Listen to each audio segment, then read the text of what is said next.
I guess I'm going to have to do vlog 40A or 40B, as my attempt to broadcast live on YouTube was all choppy and important bits got left out. I'm going to post it as an addendum because some of it came through clearly. But some important points about the Northwest got completely bypassed and crunched. And about the nature of the vote, excluding people who are working two jobs or just don't have time to get to BC. I wanted to say BCTV and I slapped myself because of course I won't go to them either because they're part of the lie machine. But to get to Services BC. So the vote has not been done fairly. So Skookum1 is still pissed off. San is still on his hippie cousin Alfie's ass about wanting the vote to pass, but I got sick on Monday and I've been laid myself off and just trying to get caught up and tend my body. So anyways, the important thing about the Northwest being the lowest area of the turnout is those are the unsurrendered nations, and it seems like a boycott of the native people, of the government, that whether it's the NDP or the Liberals have designs on their territories that they are not part of, nor would they ever ask properly to join Canada. They were excluded from the plebiscite by which British Columbia claimed to have abolished their rights, even though there were tens of thousands of them when there were maybe less than 3 dozen, if that, Britons in the Skeena or the Bulkley or the North Coast. A lot of the North Coast was my own people, the Norwegians, and they were not Britons. And later on it was the Hungarians, of whom I had very dear friends, now gone from this world, among the Hungarian community in Prince Rupert. The Finns, all of them there. And then now I understand there's a number of Sikhs and probably Filipinos up there now working in service industries. And those people have not voted before, largely, by and large, right? So they weren't mailed to. But how difficult would it have been to mail all the people in the First Nations? Just like how difficult would it have been able to mail to all the new 18-year-old voters and the new citizen voters. Those people were all easy to email. So I'm summing up by saying that the political geography that's coming out in the returns as to Qualicum, Parksville, and Saanich North Islands, which are the largest returns so far, that those are all largely white ridings. And this I noticed going to Victoria, that Victoria, though there is some diversity there, it's nothing like Vancouver, and it's really uptight. I was really surprised because I used to live over there as to how prim it is, and defensive and put-downy it is. So that's fine, I get it. So I'm back here on the mainland and still going to look for a place over here now. It's going to be hard.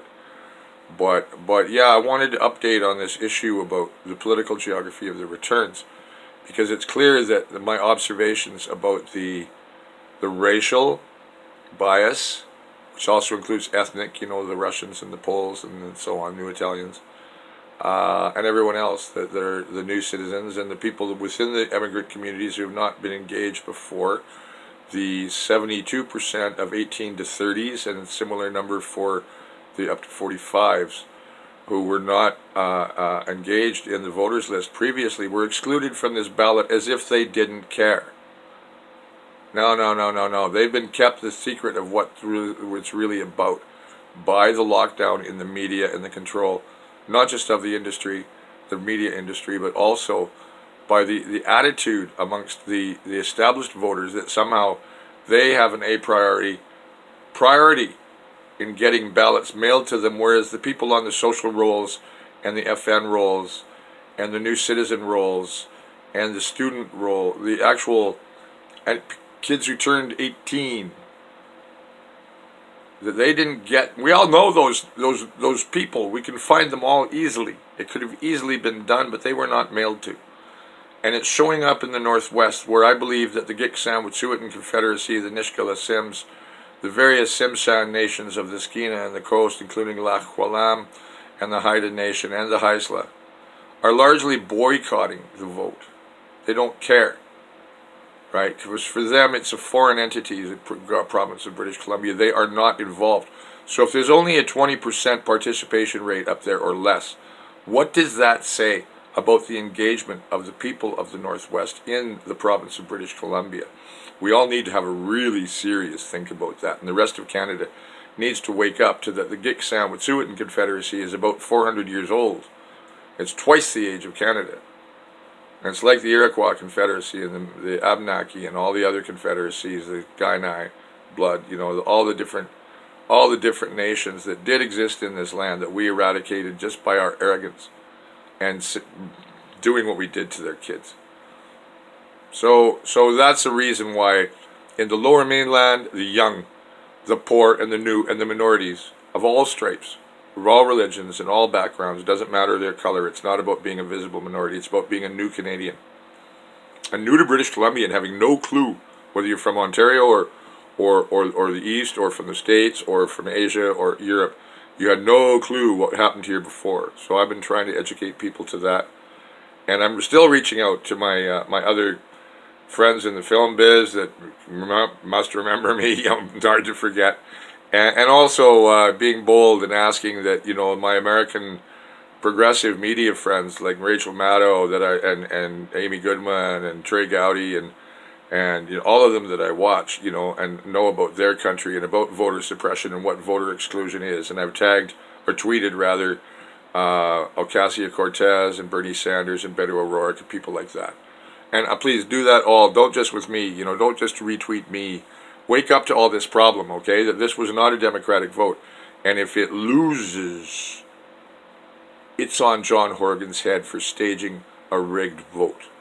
But I'm hoping that the tide of humanity that I know I've set in motion and asked those that I spoke to set in motion might be the 1.9% that's coming in right now per day. Apparently, maybe that rate is going up today since Monday, when there was 37.9% of the vote. They had only forecast a 30% turnout. So I have hopes of 45, even 50 by Friday. And I'm sad to say that I thought of the constitutional problem far too late in the campaign to get an injunction or to find a lawyer to help me.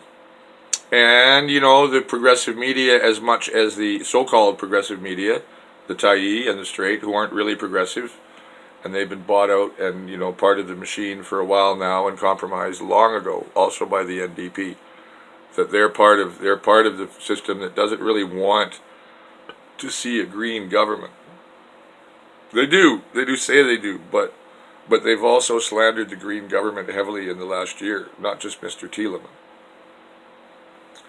So it seems that it's a setup, people. It's a setup.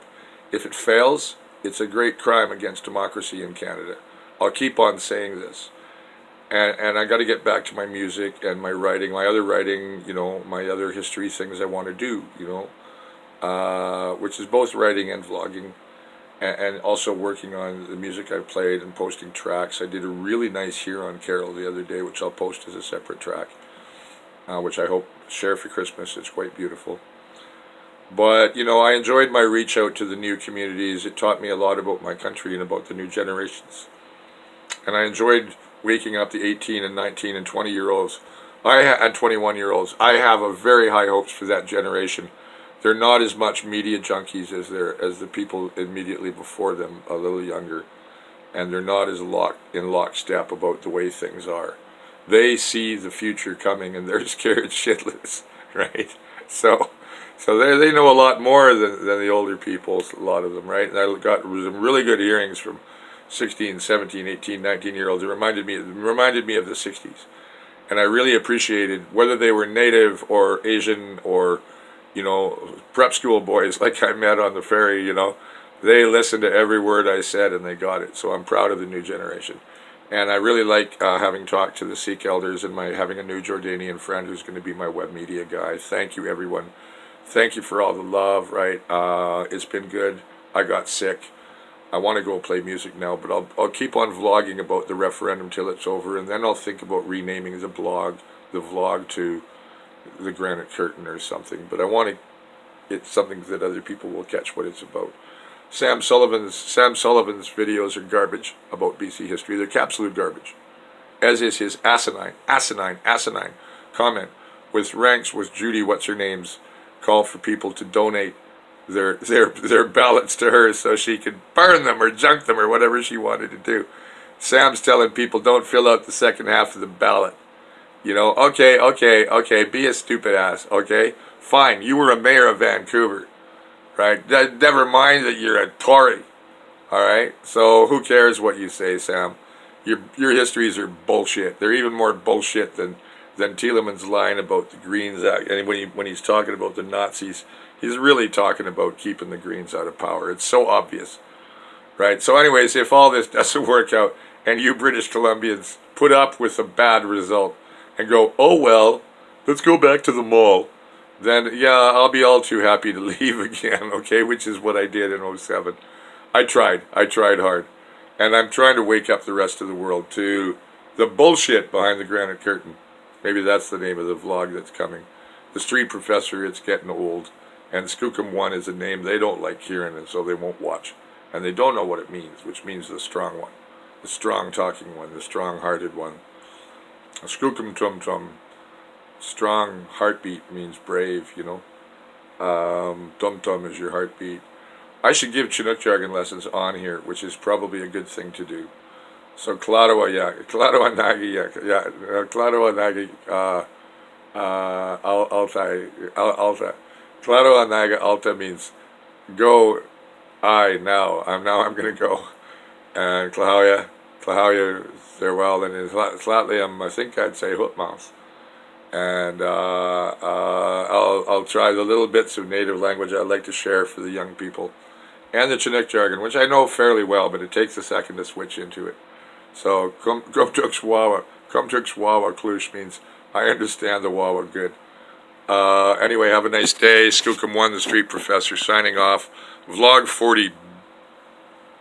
40A, B, something like that, as a summary of the current standings on Wednesday. I believe it's the 5th of December. And I wish that the deadline could be extended till the 31st, but I don't have the legal backup or the money to pursue such a case to get somebody interested, basically it amounts to. I hope that I've mobilized the Doukhobors and the Sikhs and other people that I've talked to around my travels. I'm hoarse. I burned myself out. It was all worth it. I'm broke, but it's all worth it. I had to try. I had to try and make people see the reality of the referendum and how it was set up to fail. I really believe it was. And it was just held so that it could fail. It was easy enough for Horgan to do what Weaver said, just bring in STV like we voted on before. And then all those people in Parksville, Qualicum, including some I know who voted for FPTP because STV wasn't on the ballot, yes, it's true, would be happy. And then all the young people and the new people and the poor in this province wouldn't continue to be disenfranchised by SPPP and allow us to be owned from abroad again or controlled by the international industrial unions, which is what's going on with Site C and the LNG project, and calling Friede Hussen of Unistoten, you know, they're labeling her a radical extremist, when really what she's doing is standing up for her people, the Wet'suwet'en. You know, the Unistoten is an alliance of the Wet'suwet'en and I guess the Giksan. I think her blockade is somewhere around, I don't know, Fraser Lake or Morristown, or Morristown, I don't know how it's pronounced. Morristown, I think. Where there was this, look at Morristown, Sound in the Woods, there was something with this howl in the woods. It's really amazing, so go look that up. I'll try and post it as a comment, if I remember. Thank you for listening to this old man. He's tired. He's going to finish his pancake and his coffee and get his big old ass to the gym. I used to look pretty healthy. I want to look healthy again. It feels good. But my back is killing me from all toting the bags and sitting in this chair for days writing. And I've been writing a lot that I don't post. Anyways, more about the Alaska boundary dispute and the early settlement of BC some other time. And about all the American putsches on BC, the lands that were pushed from us, and the way our governments were compromised by American power and money, not just Campbell, and you know, they didn't like Bill Bennett, they didn't like his father for standing up to them. You know, we've been in their sights for a long time. So it's been a balancing act for any BC government, but when it's only run by the one industry and not by the people, and we're being whipsawed by world prices, whether it's timber or natural gas, or in the case of the pipeline we don't want to have run through our lands, or the unsurrendered territories, about being whipsawed by world prices and world markets instead of being independent and sovereign economies like Norway and Denmark are. And that could be done. It's all about who we make our alliances with and who we let own our politicians. And the way to not let our politicians be owned from outside is by ending FPTP, and I hope that's what happens. I hope that's what happens. I don't know. I've moved a few thousand votes. Maybe that wasn't enough. So anyways, Skookum1, the street professor, is grateful for anybody who's watched these. In the long run, they're historical documents. They really are, because I talk about things that are not in the established media, that are obliterated and silenced in the historical record of British Columbia, and also unknown in the rest of the country for the same reason. Because, as it was said during People Talking Back by the group from Edmonton, guy in the group from Edmonton, we don't hear about colonization in our media because our media has been colonized. Okay, I'm done. Skookum1, street professor, Mike Clevin, signing off at Big Skookum on Twitter.